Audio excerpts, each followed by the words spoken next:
news stories, and News 18 has exclusively accessed proposals of a high-level committee for social sciences constituted by the National Council of Educational Research and Training. The panel has now proposed that the Ramayana and other related chapters should be taught as part of India's classical period in the history curriculum. The committee has also recommended the use of Bharat as the name of the country to decolonize in history. The panel says that the ancient history curriculum largely talks about foreign invasion, which needs immediate reform.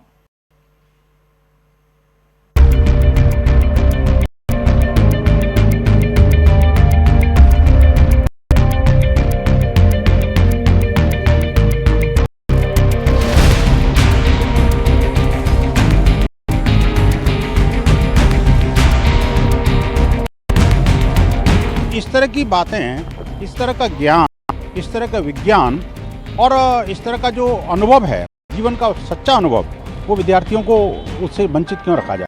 और जो लोग इसको religion के angle से देखते हैं, ये religion नहीं है, धर्म। NCERT, being an expert body, should not succumb to the pressure in order to implement the RSS agenda. शिक्षा का जो भगवाकरण वो इन्होंने करने का कोशिश किया।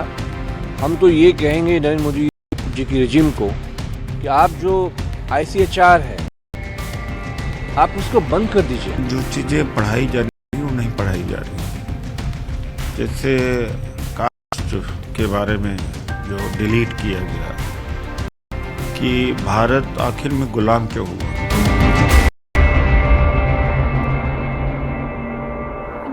Let me introduce my guest today. I'm joined in by Professor C.I. Issac on this broadcast. He is the committee chairperson.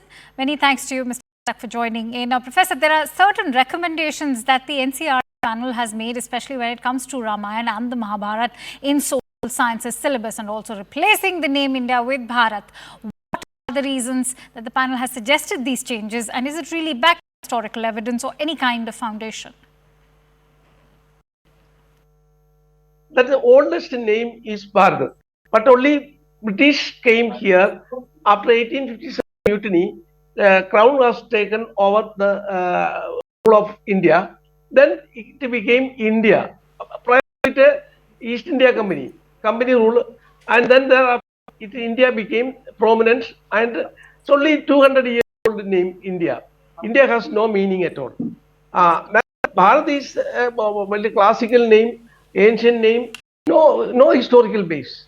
Only the British foreign administration, their territories, they given A, B, C, D like names. That is only, no meaning at all. India has no meaning. Hindustan, that's okay. That's the oldest name. But Hindustan has some religious connections. That is why we ignored, and the oldest name selected Bharat. All right. It's also noted that a majority of people, when it comes to the change of the name from India to Bharat, a lot of them associate Bharat with a certain religion. It's also viewed as a majoritarian religion, and said that in today's day and age, to give the name Bharat, and then you're also trying to give this majoritarian definition of what our country really is. Do you agree with that thought and idea academically? It is taught at home, that is, it is got a religious color. That is why taught at home. It is not a religious text. It was a history text.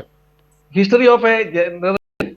That is why I say the non-Hindu people to know about this Mahabharata and Ramayana. It's not a religious text. It has, need not want to attribute religious color.